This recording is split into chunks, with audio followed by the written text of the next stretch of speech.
Rail বলো, NTPC বলো, group D বলো, যে কোনো পরীক্ষায় বা পুলিশের বলো, যে কোনো পরীক্ষায় বা এসএসসি যেই বলো, যে কোনো পরীক্ষায় কিন্তু রিজনিং খুব ভাইটাল। এবার রিজনিংয়ে তোমার তিনটে পার্ট আছে। কি কি? একটা হচ্ছে ভার্বাল পার্ট, একটা নন ভার্বাল পার্ট, আর একটা অ্যানালিটিক্যাল পার্ট। ঠিক আছে? এবার এই যে ভার্বাল, নন ভার্বাল, অ্যানালিটিক্যাল, এই তিনটে পার্ট থেকেই তোমার কিন্তু প্রচুর কোশ্চেন আসে। বোঝা গেল? এবার বেসিক্যালি তোমাকে ভার্বাল পার্টের এগুলো কিন্তু আমাকে সিরিজ, এগুলো সিরিজ মানে অ্যানালজি বা ক্লাসিফিকেশান বা কোডিং ডিকোডিং, এখানে পরপর চ্যাপ্টার আছে। এটা কিন্তু অ্যানালজির মধ্যে ম্যাক্সিমাম চ্যাপ্টার বা ক্লাসিফিকেশান বা কোডিং ডিকোডিংয়ের মধ্যে কিন্তু নয়, এগুলো মোটামুটি ভার্বাল পার্টের এগুলো জিনিস। এবার আমার নন ভার্বাল, এখানে হয়তো 21টা জিনিস আছে, এখানেও নন ভার্বালে 20টার মতো জিনিস আছে, অ্যানালিটিক্যালে প্রায় 8টা থেকে 9টা জিনিস আছে। এবার তুমি যদি এসএসসি যেই দিতে চাও, তোমাকে কিন্তু এই পার্টটা অবশ্যই করতে হবে। এখানে কি আছে? স্টেটমেন্ট কনক্লুশন, স্টেটমেন্ট অ্যাজাম্পশান, তারপরে তোমার হচ্ছে স্টেটমেন্ট কনক্লুশন, অ্যাজাম্পশান, এবং এখানে অনেক কিছু জিনিস আছে, পরপর স্টেটমেন্ট আর্গুমেন্ট আছে, পরপর এগুলো কিন্তু এখানে আছে। এখানে নন ভার্বালে কী আছে? তোমার ক্যালেন্ডার, ক্লক, এই জিনিসগুলো এখানে থাকবে, ডাইস আছে, কিউব আছে, এই জিনিসগুলো থাকবে। আর এখানে তোমার কি আছে বললাম? অ্যানালজি, অ্যানালজির 21টা টপিক আছে, কোডিং ডিকোডিং আছে, তার অনেকগুলো টপিক, তারপরে তোমার হচ্ছে ক্লাসিফিকেশান আছে, প্রচুর টপিক। তাহলে প্রত্যেকটা যদি টপিক একবার করে দেখে নাও, তোমার দেখবে যে কোনো জিনিস তৈরি হয়ে যাবে। তাহলে আপকামিং যে পরীক্ষাগুলো আসছে, সেটা পুলিশ বলো, সেটা রেল বলো, সেটা তোমার এসএসসি যেই বলো, বা তোমার এমটিএস, সিএইচএসএল, সমস্ত পরীক্ষাতে কিন্তু রিজনিং খুব ভাইটাল। আর যদি আমাদের পিএসসি সমস্ত পরীক্ষা নেই, সেক্ষেত্রে পঞ্চায়েতের পরীক্ষা বলো বা যে পরীক্ষাগুলোতে আসবে।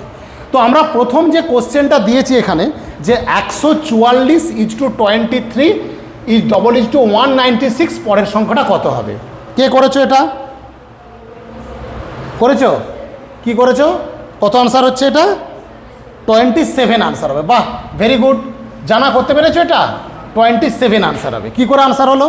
তাহলে অবশ্যই দেখে নাও একটু কি বলছে না। এটা আবার কার স্কোয়ার আছে? 12 স্কোয়ার। তাহলে 12 স্কোয়ার হচ্ছে 44, তাহলে 12 + 11 কত হয়? 23। তাহলে এখানে কত? 13 স্কোয়ার কত? 196, 13 + 114 কত হচ্ছে? 27। তাহলে বোঝা গেল?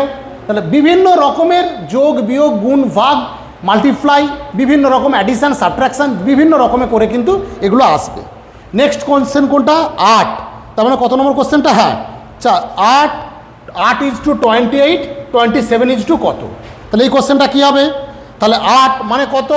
2a স্কোয়ার, 2 এর কিউ, 2 এর কিউ মানে কত? 8। এবার আমি এখানে 2 এর পর কত হচ্ছে? 3 এর কিউ, তাহলে 3 এর কিউ +1 করলে কত হচ্ছে? 28। করেছো এটা? চেষ্টা করেছো? হ্যাঁ, ভেরি গুড। তাহলে ঠিক দেখো সেইভাবে কত হবে? তাহলে 4 × 4 = 16, 4 × 16 = 64।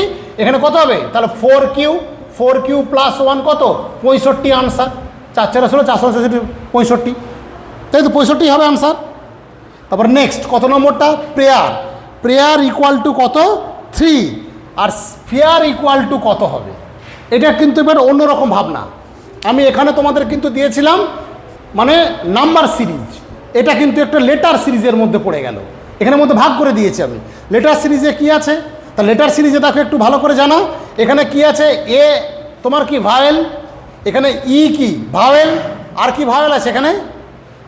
আর কোনো কি ভাওয়েল আছে?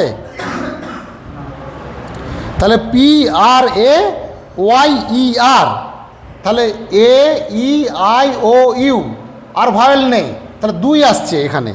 আর স্পেয়ারে কটা ভাওয়েল আছে? স্পেয়ারে কটা ভাওয়েল আছে?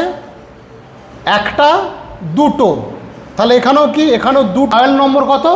2। এরপর ই, তাহলে 2, তাহলে 2 + 1 = কত? 3। এবার ই এর ভাওয়েল নম্বর কত? 2 + 2, তাহলে ই হচ্ছে 2 আর ই হচ্ছে 2, তাহলে